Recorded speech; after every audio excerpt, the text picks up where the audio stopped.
4 PM news network में दोस्तों आपका स्वागत है। मैं हूं आपके साथ राशिद ज़हीर। जब कभी खबरें आती हैं तब पता ये चलता है कि वाकई बड़े बड़े पदों पर बैठे हुए लोग जो हैं उनके सगे संबंधी किस किस जगहों पर बैठे हैं। अभी टीएमसी से संबंधित आपने खबर सुनी कि उसके जो 20 सांसद टूट कर गए हैं, उन्होंने अपना अलग धड़ा तो अभी नहीं बना पाए हैं, लेकिन एक पार्टी में शामिल हो गए। वो पार्टी को 800 वोट मिले थे। उससे संबंधित व्यक्ति भी देश के बहुत बड़े पद पर बैठे हुए लोगों के करीबी निकले। बात यह है, आप राज्यपाल रवि के नाम से तो वाकिफ़ हैं, तमिलनाडु के, अब शायद बंगाल चले गए। पता ये चला अभी कि वो चर्चा में है। क्यों? उनकी बेटी की वजह से। शमिका रवि प्रधानमंत्री जी की जो अर्थव्यवस्था का एक विंग है उसकी सदस्य हैं।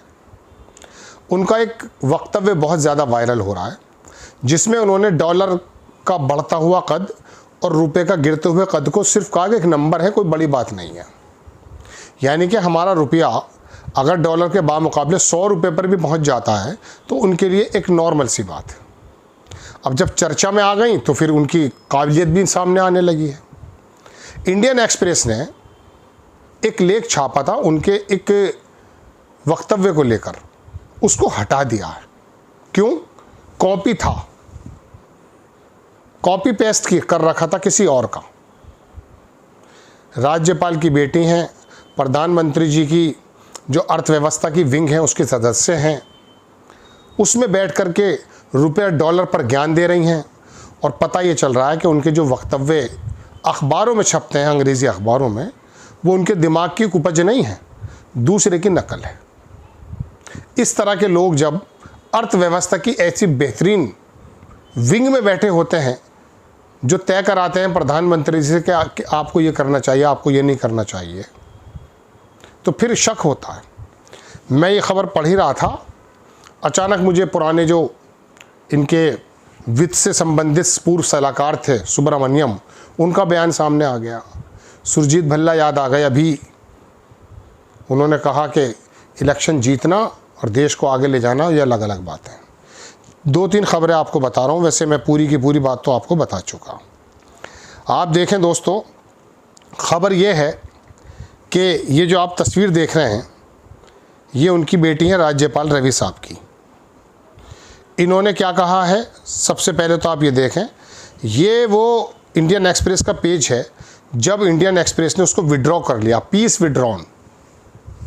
फ़िलहाल कहाँ पर आई हुई हैं, ये चर्चा में क्यों बनी हुई हैं, एक पत्रकार उसके बारे में लिख रहे थे। वहीं से मुझे इस पूरी खबर का ज्ञान हुआ कि थोड़ा सा मैं देख तो लूँ कि एक्चुअली इतने बड़े बड़े ज्ञानी बैठे हुए हैं हमारे प्रधानमंत्री जी की अर्थव्यवस्था के सलाहकार परिषद में।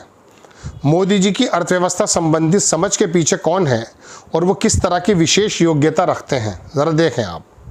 तमिलनाडु और वर्तमान में पश्चिम बंगाल के राज्यपाल RN रवि की पुत्री शमिका रवि पर जो प्रधानमंत्री की आर्थिक सलाहकार परिषद के सदस्य हैं, साल 2020 में दूसरे का लेख अपने नाम से प्रकाशित करने के आरोप लगे थे। ये 2020 की खबर है। उन्होंने मई 2020 में इंडियन एक्सप्रेस में एक लेख लिखा था। आरोप लगा कि उस लेख के कई हिस्से अर्थशास्त्री कार्तिक मुरलीधरन के लेखन से बिना श्रेय दिए ज्यों के त्यों लिए गए थे। मामला सामने आया तो इंडियन एक्सप्रेस ने ये लेख वापस लेते हुए ये उनके पेशेवर ईमानदारी के मानकों पर खरा नहीं उतरता। इंडियन एक्सप्रेस की अच्छी बात है ये। इंडियन स्कूल ऑफ बिजनेस यानी कि ISB ने उनसे अपने सोशल मीडिया प्रोफाइल में संस्थान का नाम हटाने को कहा और सार्वजनिक रूप से दूरी बना ली। इसके अलावा बुकिंग इंस्टीट्यूशन से जुड़े उनके कुछ अन्य कार्यों पर भी समान आरोप को लेकर सवाल उठे। ऐसे में जब वो कहती हैं कि अब ये ताज़ा बयान है जो उनका ही कि डॉलर के मुकाबले रुपया 100 तक पहुंच जाए तो ये सिर्फ एक संख्या है, तो इसे हल्के में कैसे लिया जा सकता है। जब कॉपी पेस्ट करने वाला सलाहकार समिति के अंदर मौजूद है तो वो तो $100 के $150 में भी हो जाएगा, 150 रुपये में, तब भी कोई दिक्कत नहीं होगी। रुपए का 100 रुपये का स्तर गिरना केवल एक अंक नहीं होगा, बल्कि अर्थव्यवस्था में गहरी समस्याओं का संकेत होगा और आने वाले समय में हालात और बिगड़ने की आशंका संदेश भी। ये शीतल पी सिंह जी हैं, उन्होंने लिखा है रंजीत राय की पोस्ट के आधार पर। ये है वो टाइम्स नाउ का वो कि so what if the rupee hit 100 rupees, so what, क्या हुआ, it's just a number, economy advisory council for Shamika Ravi. पहली बात तो ये राज्यपाल की बेटी, फिर मुझे अचानक को याद आ जाते हैं हमारे CEC, उनकी बेटी अभी नोएडा के अंदर DM थी, उनका दामाद सहारनपुर में DM था। मतलब बहुत शानदार शानदार जगहों पर उनकी वो मिल जाती है। अब मैं कुछ और ख़बरें इससे रिलेटेड आपको दिखा देता हूँ दोस्तों, कि ये ऐसे जब महान लोग होंगे तो फिर होगा यूँ। देखें आप, ये वायर ने छापा था दोस्तों 2025 में 30 जनवरी को। इसमें लिखा है, ये करण थापर का प्रोग्राम था, इसके अंदर उन्होंने कहा कि ऑन ऑल फ्रेंड्स, सारे फ्रेंड्स पर economy not in great shape, economy हमारी जो है ग्रेट शेप में नहीं है। मोदी के government former chief economic adviser हैं ये, जिन्होंने ये बात लिखी है।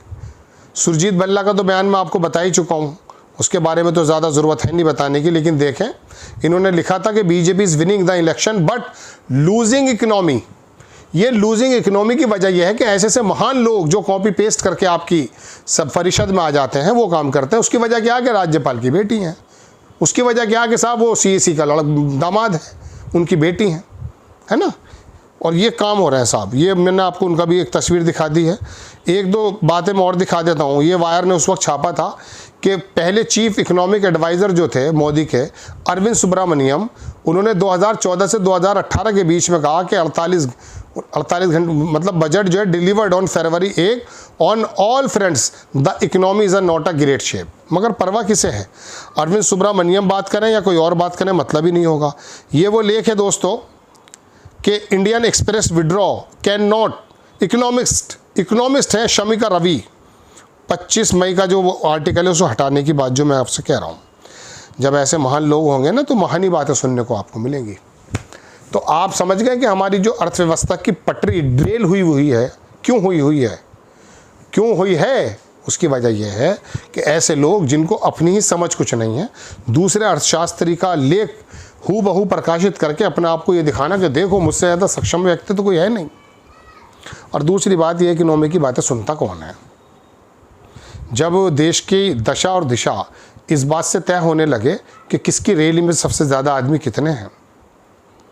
भाई कॉकरोच पार्टी के मुद्दे जो थे वो कोई बुरे तो थे नहीं, लेकिन सारे के सारे मीडिया ने, मैं सोशल मीडिया की बात कर रहा हूँ, मैंने स्ट्रीम मीडिया तो वहाँ था ही नहीं, उन्होंने भी बस संख्या देखी थी। संख्या ज़्यादा नहीं है, 3 करोड़ लोग ऑनलाइन जमा हो गए थे, ऑफलाइन 5000 भी नहीं थे। तो क्या सवाल धूमिल हो गए? कॉकरोचों के सवाल तो गलत नहीं थे, इंटेंशन चाहे कुछ भी हो। आपको खबर कैसी लगी अपनी राय कमेंट्स बॉक्स में ज़रूर दीजिएगा। चैनल को सब्सक्राइब कीजिएगा, शेयर कीजिएगा। नेक्स्ट टाइम किसी खबर के साथ हाजिर होता हूँ। जय हिंद।